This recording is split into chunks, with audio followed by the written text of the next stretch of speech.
We'll be home in a few days, son. Take care of your brother while we're gone. I could hear my father's voice ringing in my ears.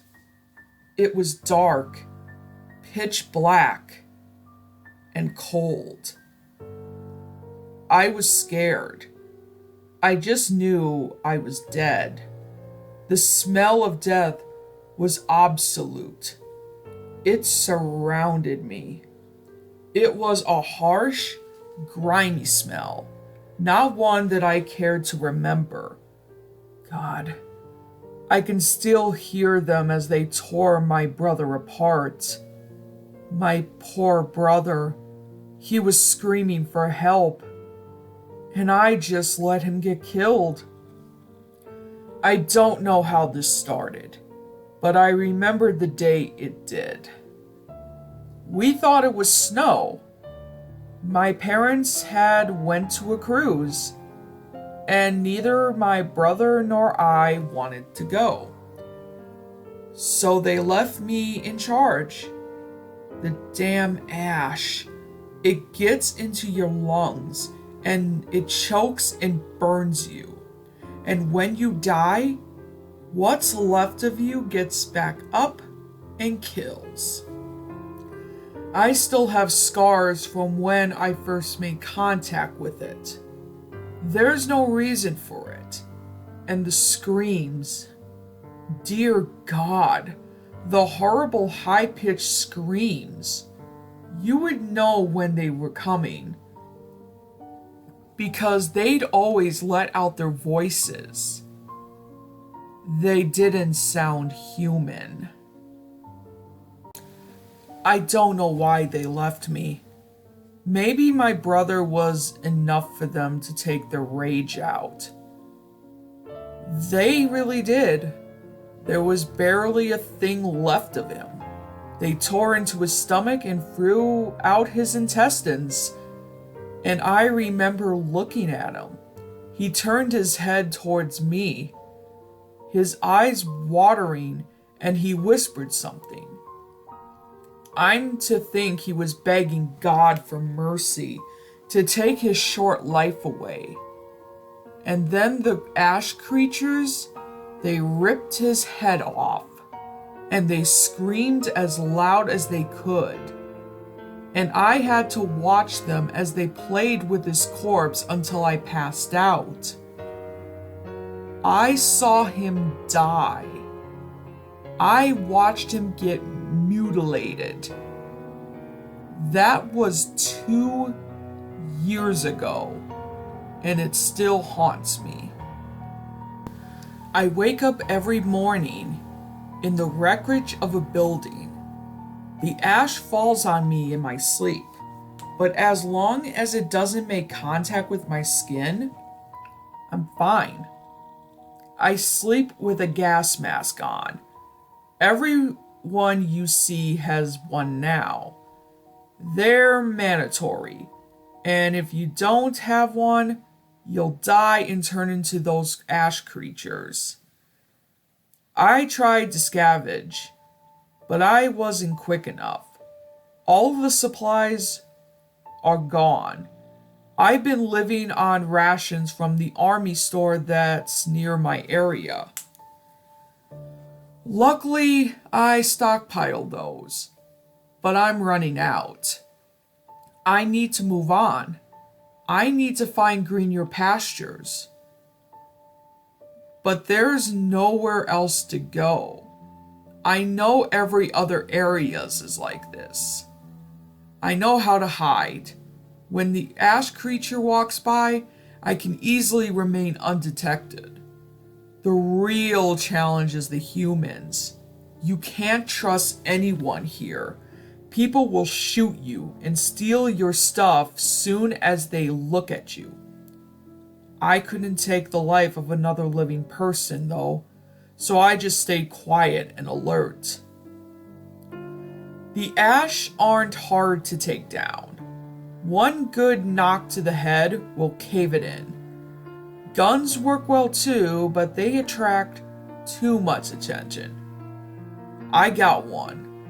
a .22 snub-nose revolver. But I don't have much ammo, only one shell, and I plan to save it for myself if the time comes. I opened the cabinet, knowing I wouldn't find anything, and like always, it was in vain. More rations tonight. I hated cutting into them. I always said, you've got to be saving these for when you really need them. I knew deep down that I'd never find any more supplies. Then, footsteps. Could they be alive? I argued with myself. No. Too slow. It's an Ash. I had an aluminum baseball bat ready to swing at whatever was intruding on me. I turned the corner, and sure enough, it was an Ash. It began to open its mouth to scream and alert the others, but I shoved the end of my bat into its mouth, knocking it to the floor. It lay there for a moment until it attempted to get back up. Even its movements didn't look human. They were twitchy and jerked constantly. I swung again and hit it in the neck. It fell down to the floor and it stared up at me, and I slowly pushed my foot down on its head. Another one dead, I always said to myself. I've been counting, but that just made me depressed. These were people once, and now there's something different. Something evil. I knew where there was one Ash, there were always at least 3 more close. So I decided to head back to my shelter. As I was walking, I noticed it got harder to breathe. So I got underneath a car and inspected my gas mask. The filter was beginning to deteriorate. I knew I couldn't survive without a new one. But I wasn't sure where I'd find a new one.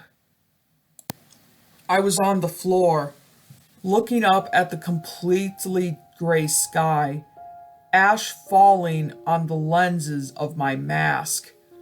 What was I going to do? I couldn't just kick over and die.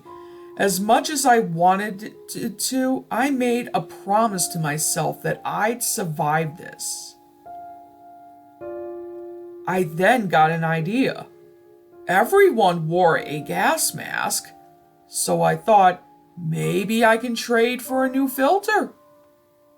But then I remembered. Filters were more valuable than gold. I'd have to steal one.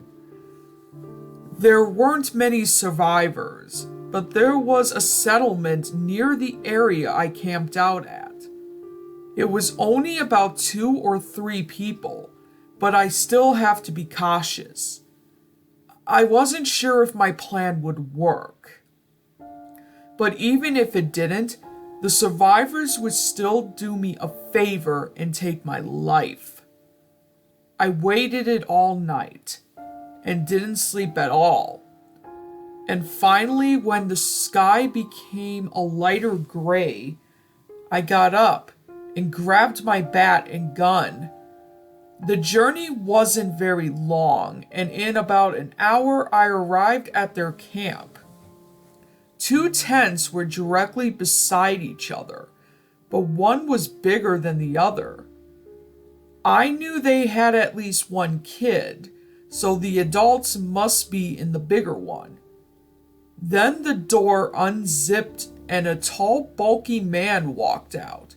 He had a gas mask, and he seemed to be breathing fine, so the filter worked. He stretched and walked down a path as I followed closely, yet still remained hidden. At the end of the pathway was a car.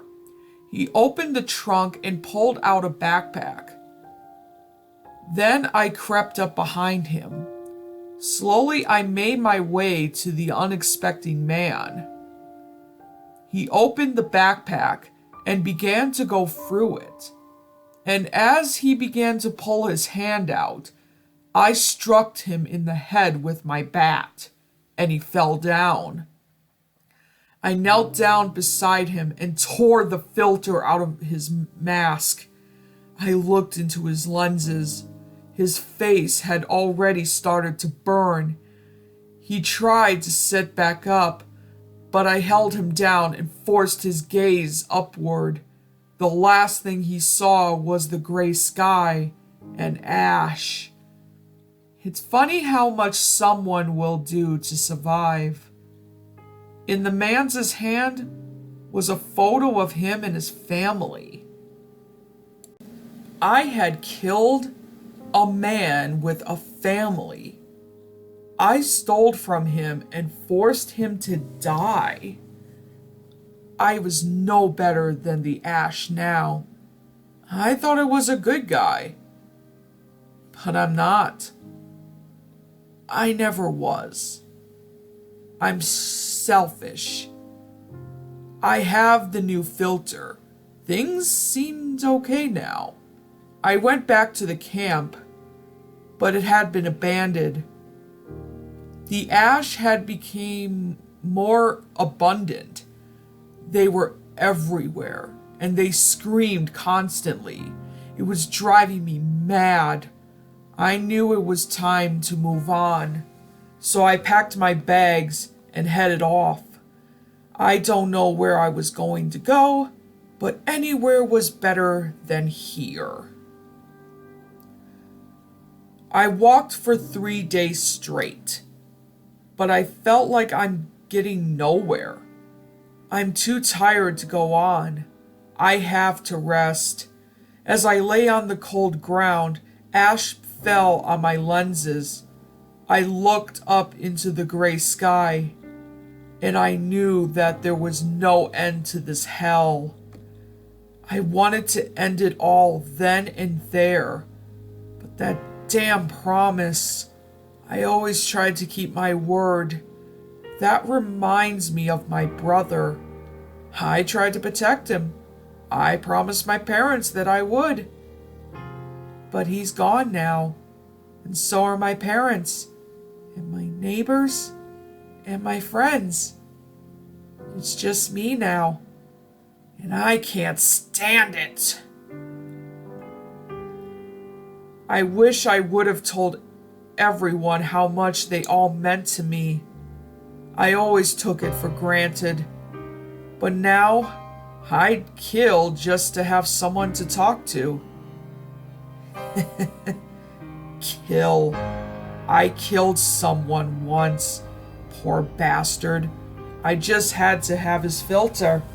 He had a family. He deserved to live more than me. I've been incapacitated for 2 days now. I haven't eaten or drank. I knew this was the end, and I knew that I deserved it for being selfish. I took out my revolver and put it into my head. Slowly, I felt the warmth of death. My mother holding me. Me and my brother playing. My father patted me on the back. It looked amazing. I wanted it so badly. And it could all be mine if I just did this one thing. I don't care about the promise anymore. I just wanted to die. I slowly pulled the trigger and click! Nothing. I wasn't dead. I was still breathing. Then I heard the screams. I looked up and saw an ash staggering towards me. I put my head back onto the ground and began to think of the promise I made myself. If this is what it takes to die, then so be it. I remember my brother getting dismembered and mutilated, but I just stared upward. The last thing I saw was the gray sky. and ash.